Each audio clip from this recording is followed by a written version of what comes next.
दोस्तों पिछले 1-2 सालों में मोबाइल फोन इंडस्ट्री में आपने 32 बिट और 64 बिट के बारे में जरूर सुना होगा। जी हाँ, मैं बात कर रहा हूँ 32 बिट और 64 बिट के प्रोसेसर्स की। अब इनमें क्या अंतर है, क्या इनमें आपस में कंपैरिजन हम कैसे कर सकते हैं, ये सभी बातें मैं आपको इस वीडियो में बताने वाला हूँ। नमस्कार दोस्तों, मेरा नाम है गौरव, आप देख रहे हैं टेक्निकल गुरुजी। चलिए शुरू करते हैं।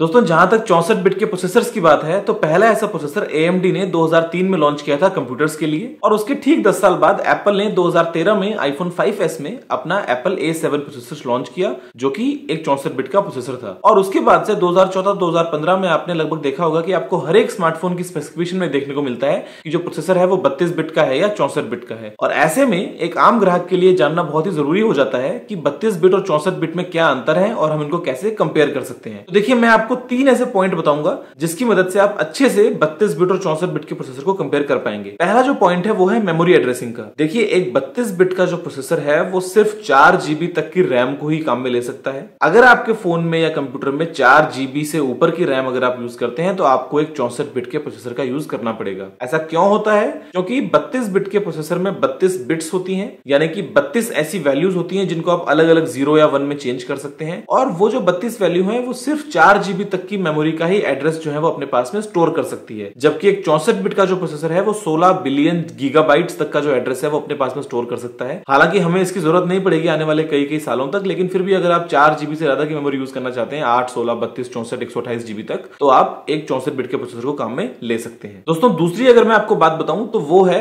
कैलकुलेशंस की। देखिए, एक 32 बिट का जो प्रोसेसर है वो 32 बिट के 2 इंटीजर्स के ऊपर कैलकुलेशन कर सकता है। एक 64 बिट का जो प्रोसेसर है वो 64 बिट के 2 इंटीजर्स पे कैलकुलेशन कर सकता है। इसका मतलब ये कि नॉर्मल कैलकुलेशन के अंदर 64 बिट का प्रोसेसर 32 बिट के प्रोसेसर से थोड़ा अच्छा है। लेकिन तीसरा पॉइंट जो है वो इस बात को थोड़ा कवर कर देगा। तीसरा पॉइंट ये कि अगर आपका ऑपरेटिंग सिस्टम या अगर आपका जो एप्लीकेशंस हैं, अगर आपकी जो सॉफ्टवेयर्स हैं, अगर वो 64 बिट को सपोर्ट नहीं करते हैं तो एक 64 बिट का प्रोसेसर और एक 32 बिट का प्रोसेसर दोनों एकदम एक जैसे होंगे। ऐसा क्यों?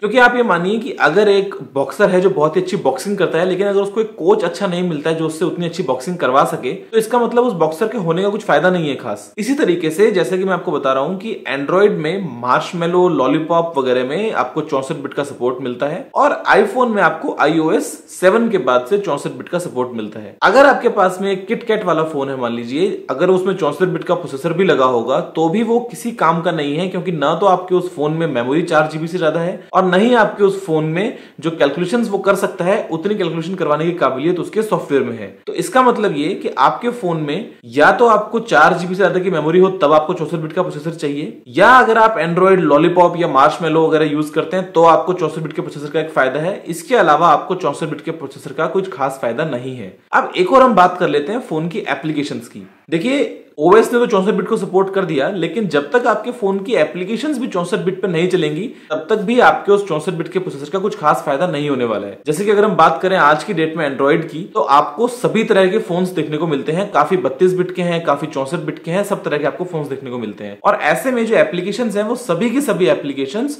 64 बिट की अभी प्ले स्टोर में अवेलेबल नहीं है। कुछ हैं जो 64 बिट पे भी ढंग से काम करती हैं, काफी चीजें चलती हैं, काफी फायदा उठाती हैं उस प्रोसेसर का, लेकिन बहुत सी एप्लीकेशंस अभी भी ऐसी हैं जो 32 बिट पे ही चलती हैं, और ऐसे में आपको 64 बिट के प्रोसेसर का पूरा फायदा देखने को नहीं मिलता है। दोस्तों उम्मीद करता हूं कि इस वीडियो को देख के आप ये जान गए होंगे कि आपको 64 बिट का जो प्रोसेसर है वो सिर्फ तभी चाहिए जब या तो आपका जो OS है वो सपोर्ट करता हो फुल्ली, या आपके फोन में मेमोरी जो है वो 4 GB से ज्यादा हो, और या जो एप्लीकेशंस आप यूज करते हैं वो 64 बिट को ढंग से सपोर्ट करती हो। आप सिर्फ बेवकूफी में अगर आपको कोई कंपनी ये कहती है कि जो हमारा फोन है इसमें 64 बिट का प्रोसेसर है लेकिन जो इसमें सॉफ्टवेयर है वो किटकैट है, तो इसका मतलब वो आपसे झूठ बोल रही है। कुछ फर्क नहीं पड़ने वाला है किटकैट में अगर आप 64 बिट के प्रोसेसर को यूज करते हैं तो ऐसे में ये जानना बहुत ही ज्यादा जरूरी है कि आपका जो फोन है वो क्या वाकई में 64 बिट के प्रोसेसर का फायदा उठा पाएगा या नहीं उठा पाएगा। दोस्तों मुझे पूरी उम्मीद है कि आप इन सभी बातों का पूरा ख्याल रखेंगे और आप अपने फोन में अच्छे से चूज कर पाएंगे कि क्या आपको 64 बिट का प्रोसेसर लेने का फायदा है या 32 बिट का। मेरा सजेशन होगा 64 बिट, लेकिन सिर्फ बेवकूफी में नहीं, कुछ समझदारी से, कुछ सोच समझ के अगर आप फैसला करेंगे तो वो ज्यादा अच्छा होगा। दोस्तों उम्मीद करता हूँ वीडियो आपको पसंद आया होगा। पसंद आने पर इसको आप जरूर से लाइक और शेयर कीजिए। अगर आपको कोई भी सवाल या सुझाव है तो नीचे कमेंट करना ना भूलिएगा, और अगर आपने टेक्निकल गुरुजी को अभी तक सब्सक्राइब नहीं किया है